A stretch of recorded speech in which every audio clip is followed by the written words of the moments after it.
लेकिन देश प्रेमी कौन है हमारे देश में? अर्नब गोस्वामी, कंगना रनावत, ये देश प्रेमी है। सच सुनने से मोक्ष प्राप्त होता है। हम तो 6 साल से सच सुन रहे हैं और झूठ को भी सच मान रहे हैं। मुझे लगता है कि हमारे कानून के किताब में से सब आईपीसी धाराएं खत्म कर दी। ये आंदोलन जब तक जिंदा है तब तक हिंदुस्तान जिंदाबाद रहेगा। ये आंदोलन ही हमारी ताकत है, ये देश की ताकत है। Thank you very much. 3 कृषि कानून, श्री रामदास अठवले, श्री रामदास अठवले, ये 3 कृषि कानून के बारे में नहीं, मैं क्या करूं? आप बाकी संजय राउत, फिर 15 श्री संजय राउत, श्री संजय राउत प्लीज। सर, राष्ट्रपति जी के जो टाइम दिया उस हिसाब से राष्ट्रपति जी के अभिभाषण पर हम चर्चा कर रहे हैं। कल 5 मिनट जरूर मिलेगा। कल धर्मेंद्र प्रधान जी यहाँ बोल रहे थे और बार बार हमारी तरफ कटाक्ष करके हमें ये बोल रहे थे कि सच सुनो, सच सुनने से मोक्ष प्राप्त होता है। हम तो 6 साल से सच सुन रहे हैं और झूठ को भी सच मान रहे हैं।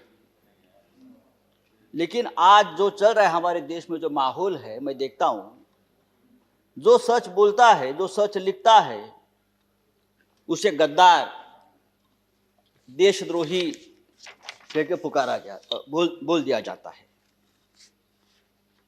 कल इस बारे में चर्चा हम लोगों ने की। दिग्विजय साहब ने बहुत उस बारे में कहा है। सर, जो सरकार से सवाल पूछेगा उस पर देशद्रोही का मुकदमा ठोक दिया जाता है।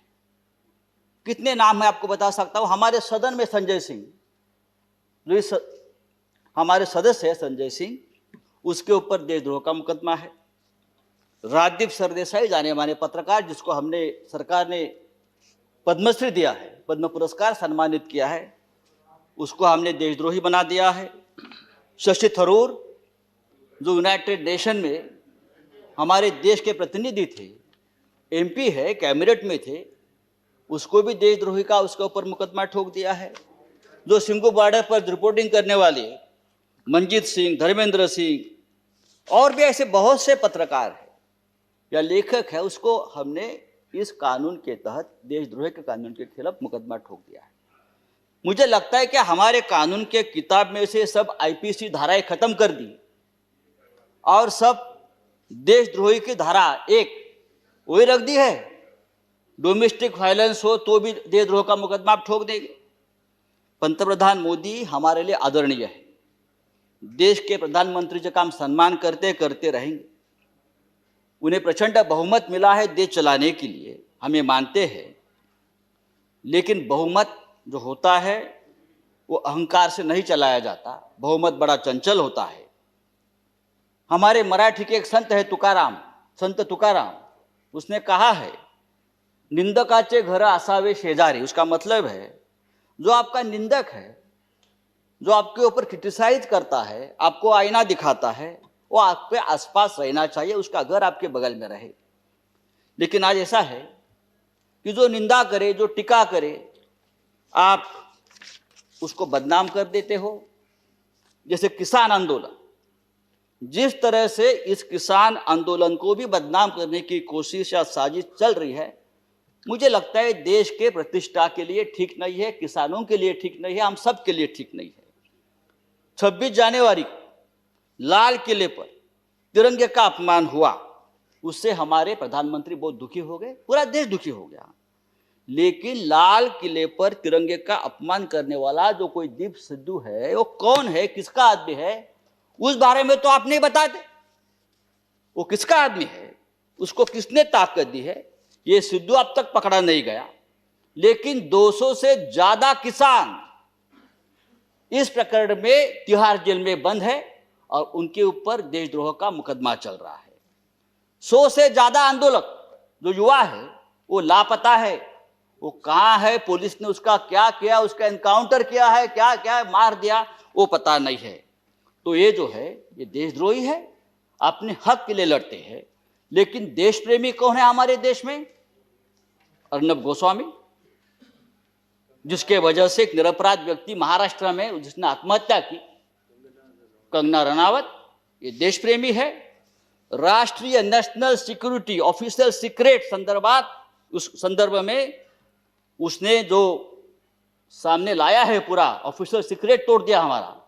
बालाकोट स्ट्राइक के बारे में पहले से ही जानकारी सबको बता दी। हाँ, वो आपके शरण में है, उसको आपका प्रोटेक्शन है, ये राष्ट्रीय सुरक्षा का मामला है, आप उसके ऊपर बात नहीं करते। और यही आदमी, ये अर्णब गोस्वामी जो हमारे मंत्री बैठे हैं वहां, प्रकाश जावड़ेकर जी, हम उसका आदर करते हैं, हमारे महाराष्ट्र से, क्या लिखा उसके बारे में, प्रकाश जी के बारे में जो उसने पूरा जो आप संभाषण जो डायलॉग आया है ना, तो एक कैबिनेट को भी ये ठीक नहीं है, हमारे सरकार को ठीक नहीं। एक मंत्री के बारे में एक टीवी एंकर जिस भाषा का इस्तेमाल करते, अरे हम छोड़ा, हम राजनीति में, हमारे बारे में आप कुछ भी बोलो हम सहन लेंगे। लेकिन एक कैबिनेट में एक हमारे मंत्री है, उस बारे में जो बात करती है, और आपको शर्म आनी चाहिए सबको, आप उसको शरण दे रखिए। तो ये जो चल रहा है ये नहीं चलेगा सर। राष्ट्रपति जी ने अपने संबोधन में कहा है, भारत जब जब एकजुट हुआ है तब तब उसने असंभव से लगने वाले लक्ष्यों को प्राप्त किया है, एकजुटता की बात की है।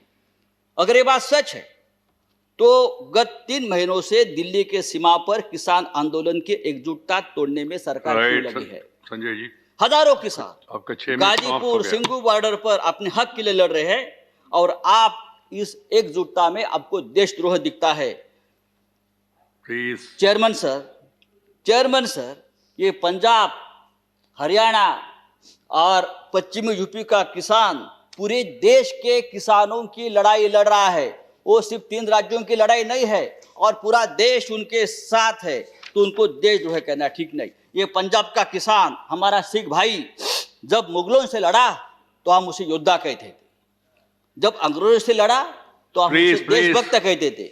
कोरोना वायरस में लंगर बांट रहा था तो देश प्रेमी था, लेकिन आज वो अपने हक के लिए लड़ता है तो वो खलिस्तानी हो गया, वो देशद्रोही हो गया। ये कौन सा अन्याय है? आप उसको रोकने के लिए बॉर्डर पर किले ठोकते हो, हाँ, वो बड़े बड़े बैरिकेड्स करते हो। ये बैरिकेड्स, ये किले का जाल अगर आप लद्दाख के बॉर्डर पर करते तो चीन की right Sanjay ji, please. Kilometre अंदर नहीं आती। मैं आपको बताना चाहता हूं सर, ये ठीक नहीं है। लेकिन ये आंदोलन जब तक जिंदा है तब तक हिंदुस्तान जिंदाबाद रहेगा। ये आंदोलन ही हमारी ताकत है, ये देश की ताकत है। Thank you very much. 3 कृषि कानून, श्री रामदास अठवले, श्री रामदास अठवले, ये 3 कृषि कानून के बारे में नहीं, मैं क्या करूं? आप बाकी राइट, नहीं, राइट,